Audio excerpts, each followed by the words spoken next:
Hey guys, this is Jeremy from 70 Productions. I want to talk to you guys about auto updating with WordPress.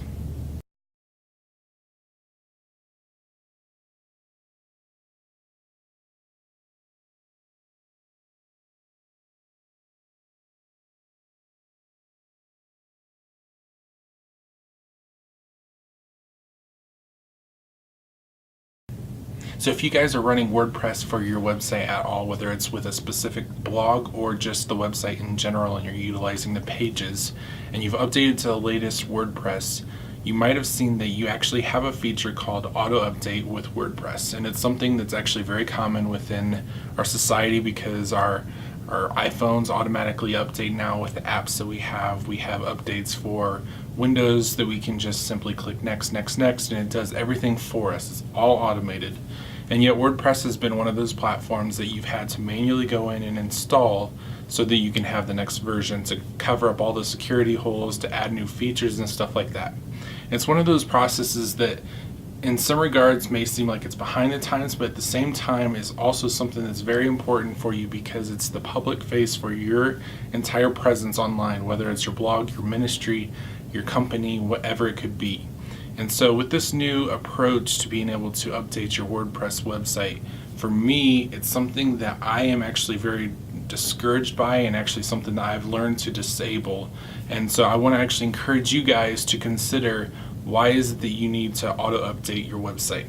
And I think that there's good reasons to have it. Don't get me wrong, I think that WordPress in general has made something really good because WordPress actually has security flaws all the way back to whenever it first released, and we had a huge issue recently with security issue where people could log in and it could automatically change everything with your website.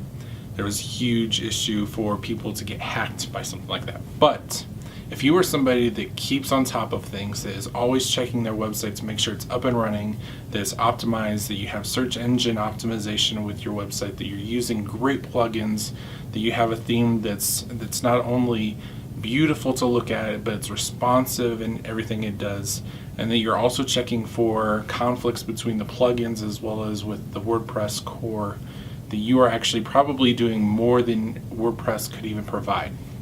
So for somebody like me that has plugins on their website, that knows that people do not necessarily update the plugins that they need, there's two options. I can either get rid of the plugins and try to find an alternative approach for those plugins because they need to be updated whenever WordPress gets updated.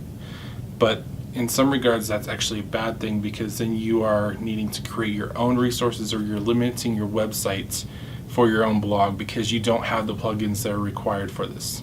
The alternative is that you can actually disable WordPress's auto update and be able to just do it manually yourself like you've been doing up to this point. Now, I do not want to encourage somebody to never update their website with WordPress. If you are one of those people that you get all those update requests for your plugins and for the core model of actual WordPress, I would encourage you, if you're not one that would immediately update or at least update it within that week or that month, that you actually continue to use the auto update feature. If you're running 10,000 different blogs that are all on WordPress, allow it to automatically update. I think that that's actually a good policy to have. That being said, if you are only engaged in a couple of different blogs with WordPress, if you're one of those people that loves to just make sure everything is pixel perfect, that you're worried about that conflict with plugins and the new updates, that something might get broken, I would actually encourage you to install the code to be able to disable your WordPress updates. It's not something that is just easily done with a couple of clicks with a checkbox and update. You actually have to enter the code into it, but it's a single line. I'll have it in the links below to be able to do this. So I'd love to hear what you guys have to say on this. It's actually countercultural to security in general with software, but for something like this where it's the public presence and that there's all these different plugins, free or not, that you might have conflicts and it actually could bring down your website.